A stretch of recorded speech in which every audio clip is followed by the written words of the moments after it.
Alright, this is the interview with Todd Bruhnsen, the Basement Side Chat. Question. How'd you get into music? What made you want to do it?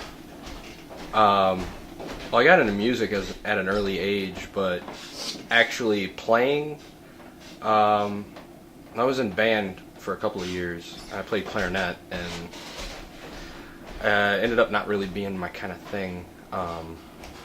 Then I got an opportunity at the choir at one point. Well, I kind of picked up singing a lot quicker, and then I ended up having an opportunity to take home a guitar for a week, and I just took one home and kind of messed around with it. And I had this weird open tuning thing that I did because I couldn't figure out chords at the time, so I would just palm it almost like a slide tuning, and it was out of tune. It was terrible, but it was a lead-in, and then eventually just sitting around with the Doors songbook once, looking at Break On Through, actually. Had E minor and D, and picked it up that way. I just tried those back and forth, and I started adding more chords in, and then that night that I learned like 5 chords, I made a little song, and it wasn't very good, but it was it was a start, What records did you first get into? Well, my parents were older, so it was, my mom listened to mainly country, which I ended up getting away from eventually altogether. Like, I mean, Johnny Cash, the obvious, the outlaw country, I don't mind, but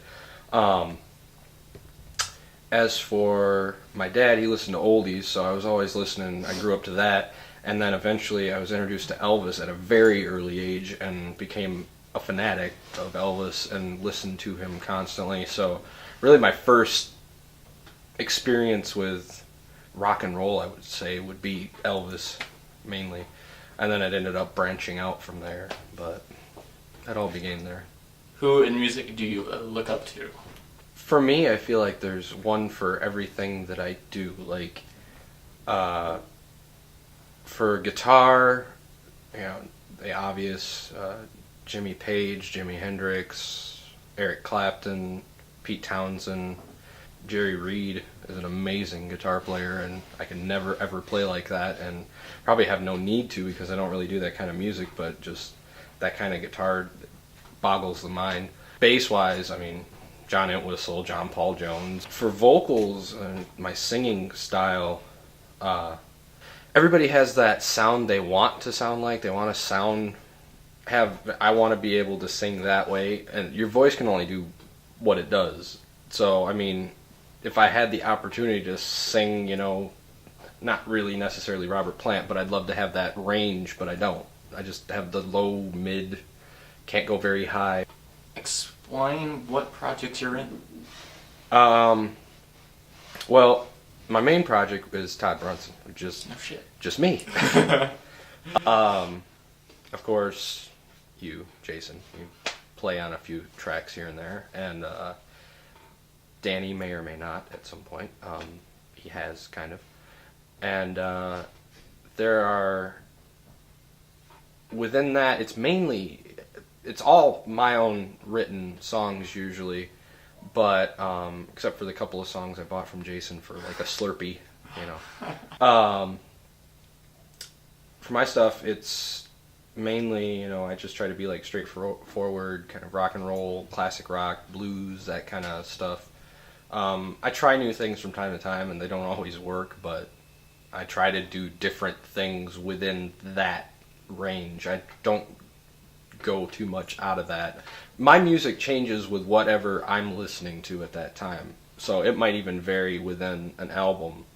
That's where I have the most fun, and I have to remind myself from time to time, like, this is yours, you can do whatever you want with it. You don't have to just sit there and go, okay, well, this has to be written this way because it's supposed to sound this way. It doesn't have to sound like anything because it's your own, Nameless only in really live. I mean, I played bass live. On the first couple of things, I did some drums, but that one's mostly Jason's brainchild, whatever you want to call it. Dome Piece, however, is a community effort. Jason, Danny, myself at this point, you know. That one is that one's freeing for some reason. I don't have to be, you know, myself really. I can just do whatever I want. I don't have to be the usual, well, he's going to just do blues riffs. No, I can sit down and sit my guitar with, you know, distortion going and then just play around with the pedal. That one's pretty fun to just kind of let loose and do whatever you feel like doing.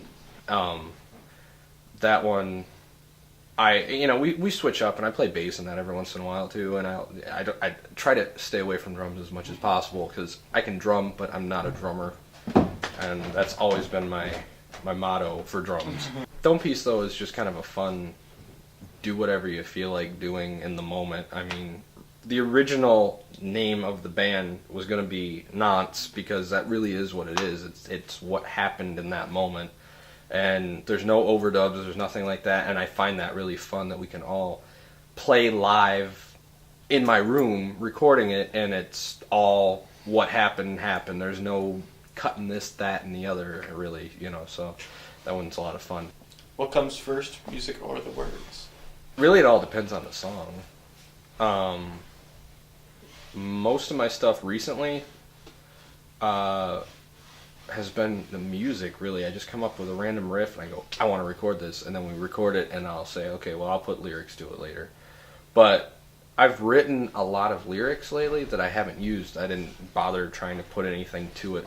I just came up with some words and went, oh, I gotta write this down before I forget it. The first time through, I listen to the music, and if I like the music, I'll listen to the song. Later on, I'll go back and I'll, you know, go to the ones I missed and kind of be like, okay, what is this one? Test it a little more further in and be like, oh, I really like that, or I don't really like that. But for my own stuff, it's usually the music first. What kind of stuff do you have, like, preferences for equipment and stuff like that? Yeah. Again, my amp used to be always a Marshall, but I've switched to, I have a Marshall cabinet and a box head that I use all the time now for most of it. But when I'm recording, really, it's mainly direct plugged in. For drums, I used to be all about Ludwigs and vintage, all that stuff. And now I've got a Gretsch Catalina kit, and I love it. As I said, I don't like playing drums that much, but when I do just want to pound the crap out of something and go in and play the drums, it's, you know, I really like those drums. But my main axe, if you will, is definitely the Gibson guitars in general. I just always lean towards those more than Fender. I do like Fender Telecasters and Stratocasters just fine, and I love using them for certain things, but usually I'll always just grab my 1977 Gibson Les Paul, and I love that guitar. That's my main guitar all the time. For like effects and stuff, I mean, I just use mainly distortion, so I mean, whatever distortion I happen to have in my rig at the moment, I just use it. I always try to get that fuzz sound, but so many fuzz pedals are just not the fuzz sound that I want, so I just kind of toss those aside and go back to the overdrive and just kind of turn it up a little bit higher than I used to. Bass-wise is where I do go to Fender, because I love my Fender jazz bass. I think it's like an 85 or something, but it's customized and everything. I love it. Have anything to say to anybody out in the world? People of the world, if you like rock music, rock and roll, then give me a try.